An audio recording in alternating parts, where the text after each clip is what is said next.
হে everyone, welcome back. আমি আরও একটা নতুন ব্লগ নিয়ে কিন্তু তোমার সাথে শেয়ার করতে চলে এসেছি। তো দিনটি ছিল 14ই ডিসেম্বর। এদিন ছিল হচ্ছে আমার মাসির মেহেন্দি সেরেমনি। তো এখানে দেখতে পাচ্ছ ব্রাইড কিন্তু রেডি হচ্ছে, আর এখানে আমাদের হাসি মজা গল্প প্রচণ্ড আমাদের ঠাট্টা হচ্ছিলো। এদের এখানে ব্রাইড আমাদের বেচারা টায়ার্ড হয়ে গেছে পুরোপুরি।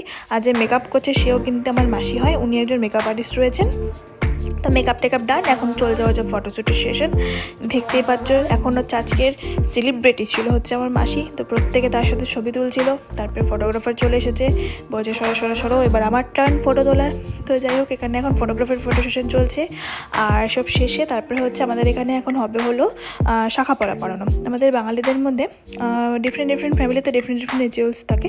কিছু কিছু ক্ষেত্রে ভোরবেলা পড়ায়, কিছু কিছু ক্ষেত্রে রাত 12টার পরে পড়ায়, কিছু কিছু ক্ষেত্রে সন্ধ্যাবেলায় পড়ায়। তো আমাদের মাসিদের বাড়ির নিয়ম অনুযায়ী ছিল হচ্ছে সন্ধ্যাবেলা পড়ানো। তো মেহেন্দি সেরেমনি মানে কমপ্লিট করে তারপরে ওদেরকে শাখা পড়ানো হচ্ছিল। তো এখানে এখন শাখা পড়ার রিচুয়ালস চলছে, তোমরা দেখতেই পাচ্ছ। আর এখানেও প্রচণ্ড আর কি ফাজলাম সব করা হচ্ছিল আমাদের। তো যাই হোক, এসব শেষে তারপরে আমাদের এখানে ব্রাইড আবার চলে এসেছে রেডি হওয়ার জন্য। এখন চলে হচ্ছে আমাদের নাচানাচির সেশন। তো মাঝখান থেকে আবার গুরুজনরা চলে এসলো ফটো সেশনের জন্য। তো গুরুজনদের এখন ফটো সেশন চলছে। তো এইসব করে তারপরে অনেকটা রাত হয়ে গেছিলো, তো আমরা আর বাকি ভিডিও তোলা হয়নি। আমাদের প্রচণ্ড নাচানাচি করছিলাম, প্রচণ্ড হয়রান হয়ে গেছিলাম। তো খাওয়া দাওয়া সেরে আমরা বাড়ি চলে এসেছিলাম। তো দেখা হচ্ছে নেক্সট ব্লগে। তো তোমাদের টাটা।